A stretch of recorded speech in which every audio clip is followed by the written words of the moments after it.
Hello, everyone, and welcome to Leadership Excellence. Your hosts are Tom Lawless and George Trachilis. Today, we're diving into a topic that sits at the heart of great leadership: how to align your team's goals with your company vision. When everyone's moving in the same direction, success isn't just possible, it's inevitable. I love it. So, Tom, this week I wanted to introduce something new. It was interesting. The last time we talked about broad brush goals, like the three that I had in this aerospace company. Now, the power of three is a real thing. If you look at just focusing on three things. So today I want to focus on the Dodgers, and we could focus baseball if you want. An aerospace company, that same example. I want to talk a little bit about what we did there for aligning goals, and then the open window 64 chart, which Shohei Ohtani used when he was 15 years old. What do you want to focus on, Tom? I want to focus on the importance of alignment Mhm. and the metrics as goals, and then finally using the A3 to align your goals to help problem solving with A3 thinking, All right. basically. That gives every listener, a good idea of what we're going to do. So today is the day after the Dodgers swept the Brewers 4 games to nothing to make it into the World Series. Now, what's interesting is my vision of what Otani can do has come alive. He pitched 10 strikeouts, and in the same game yesterday, he hit 3 home runs. Wow. Unbelievable. Wow. And it kind of touches the topic of do both. I said a good lean leader would say do both. Well, Otani hasn't been hitting when he was pitching. And I'm saying do both. And this has come alive for me. I'm even going to write an article and post something on do both. Um, so you talked about the Seattle, about Seattle taking a lead over Yeah. the Blue Jays. And even if the Blue Jays made it to the World Series, I'd still be wishing for Otani, which he's part of the Dodgers, because of the obvious reason he did a part of the Hirata method, the open window 64 chart when he was 15, which set his vision of the future. And we just finished talking about vision.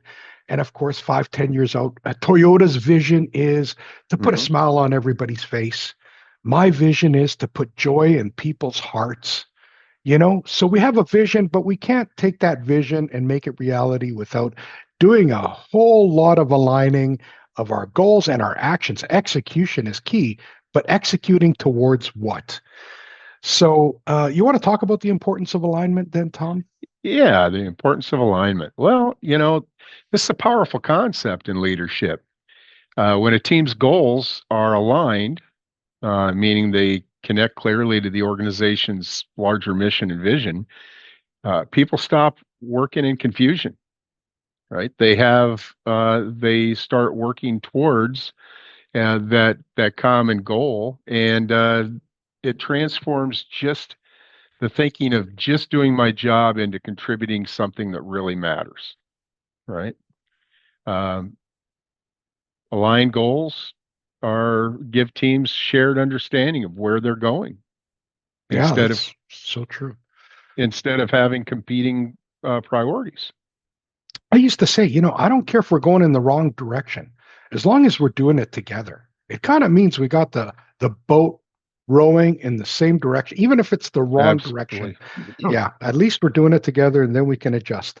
So in this aerospace company that I was at, um, one of the things we talked about after, aligning a little bit of a vision, on-time engagement cash, the broad brush goals, then we hit some hard goals. We had to define what that meant, like a 20% gross margin. That was one of our main goals. And then what do you do? Well, we had 9 divisions in this company, all measuring something different. So we had 54 different metrics. And then we decided that, guess what? This isn't going to work for us. We're the same executive. We got to look at 54 different metrics. We took those and we said, which ones are key? We identified 9, and they were, even those 9 were measured differently. and we assigned one executive per metric to go through all the divisions and figure out how we can measure it the same way. And that's what we did over 3 months. Our metrics became 9 from 54, and that became the goal for the teams below. And then we started what was called, you know, PDCA. So you want to talk a little bit about the metrics and the PDCA process, the problem solving process? Yeah. So, in a lot of organizations, well, performance measurement becomes a numbers game. You can have a ton of dashboards and charts and KPIs and everything. What you really want to try to do is have fewer, more focused metrics. That way, your team can stay focused. There's clarity. Uh, Clarity in the data doesn't just come from more data, or clarity doesn't just come from more data. It comes from meaningful data, right? Too often you see people have just a ton of data, right? And that data doesn't tell anything. It shows how smart they are on putting data together, but it doesn't really focus on what does the team really need to do. So go ahead. Yeah. Well, look, you said the magic word data, and I know through your training, because I've heard you say it, is we want to turn data into information, and that's the key. So we want people to have the information. So with problem solving, now that we've kind of looked at the data, made it information, now we've got to get every leader in the different divisions, and that's what I did there, is get them to understand what their contribution is to the gross margin. So guess what? We had one particular division making 50% gross margin. Other ones are losing money, so their contribution isn't to go down to 20%, it's to get to 60 because they could. And then we looked at the overall numbers and we said, how do we get to 20% gross margin? And we had to drop some product lines. We had to drop some products. We had to tell Airbus and others, look, we can't do this. The Joint Strike Fighter program, that was a nightmare. So we had to do things to get our gross margin up for the sake of the business and long term thinking. And each of the leaders had to choose at least one problem that they were helped with, and I helped them with it for problem solving. Problem solving is the dynamic of a learning organization. And they did not know how to problem solve or do like anything related to A3 thinking. How do you identify the problem? And I told you we used the book to implement. So it was not, something we couldn't hand them as a manual. Here's your manual. Go do it. But every single leader wanted the help to go through it with their team. And that's the way to do it is you got to show them and then get them to show you what they're doing with it. Anything else on problem solving, Tom? Yeah, well, when you're talking about an A3 too, it's even more than just a problem-solving tool. It's a disciplined approach. It helps people communicate because showing, right? You show people something and they understand better than just telling them. And it helps align those goals across all levels of a business.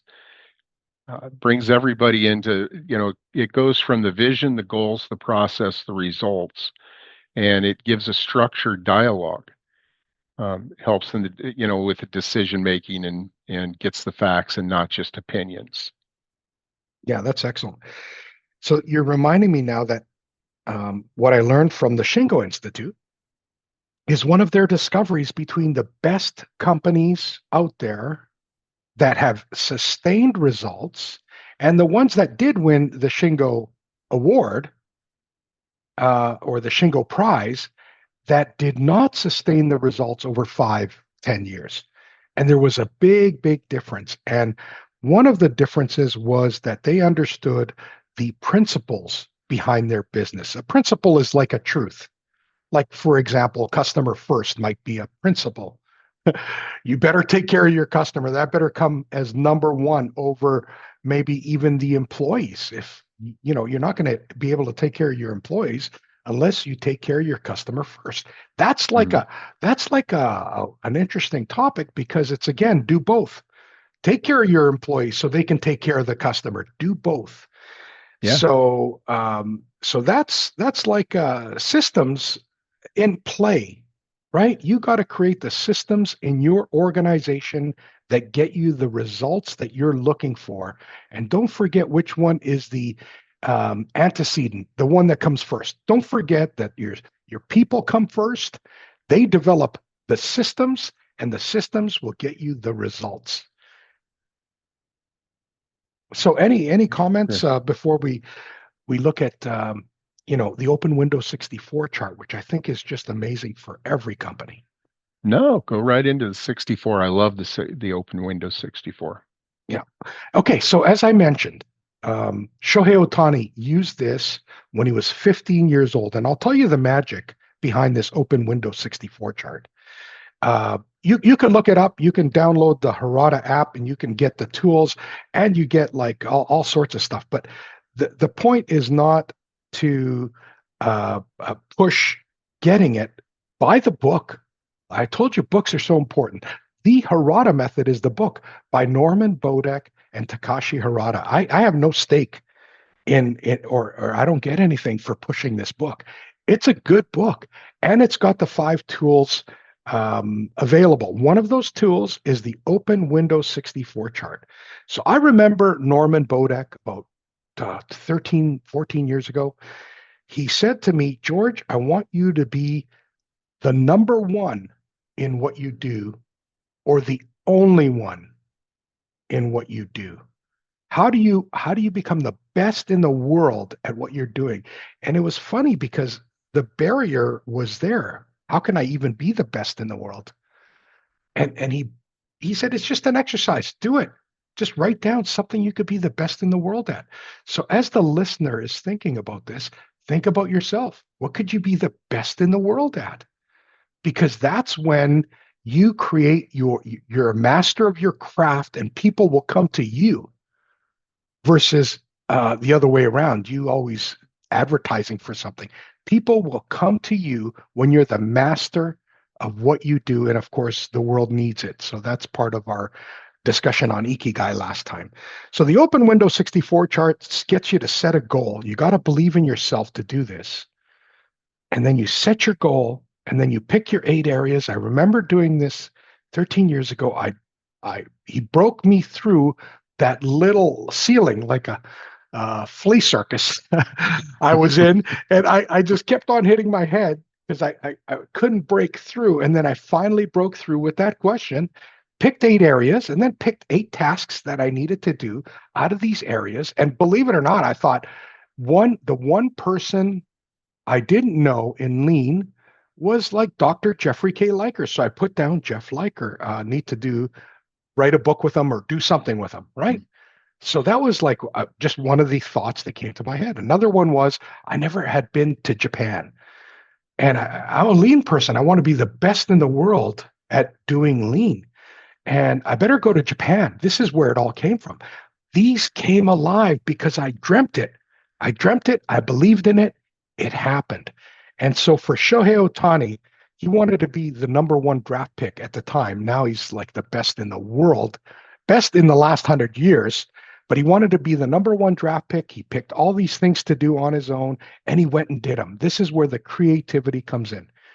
So of course, we help executives. This is part of our DNA. Our character is to help others. That's why we're doing this podcast, not for any self promoting, but we'll do it once in a while. We have to. It's in our DNA too. So that's all I got. Do the open window 64 chart. It's probably the last time I'm going to mention it. So any last comments, Tom? And what are we going to do next week? No, I mean, I think when you're talking about aligning your goals, the Open Windows 64 is just it's a great tool. It digs down, you look at the 8 goals that go with your main vision, what your vision is, and then it breaks that down into another um, eight, eight from there. So 8 topics that you continue to work on and keeps your vision. You have your vision going.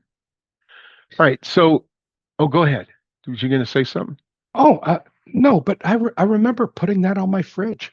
Don't lose sight of what you decide. And my vision was 10 years out at the time. I put it on my fridge. I started doing it. Part of the vision was to travel the world, and I was doing that. And I remember Joanne saying, "Well, what about me?" As if she's in a wheelchair or something. She was working at a job at the time.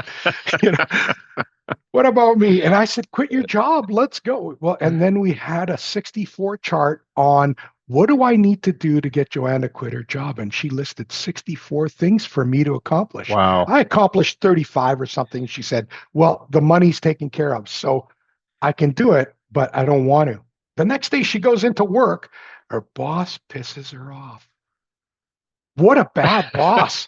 Because she called me up on the phone. She said, George, write my resignation letter now. And it was done.